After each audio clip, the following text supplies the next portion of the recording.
viewers. Welcome to my channel.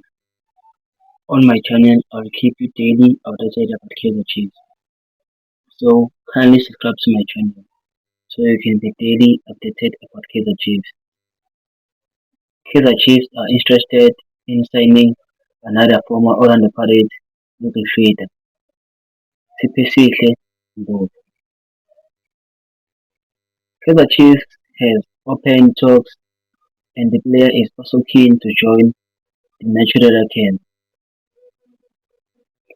It is said the club wants to complete the signing as soon as possible so the player could sort out his paperwork for Holland pre-season.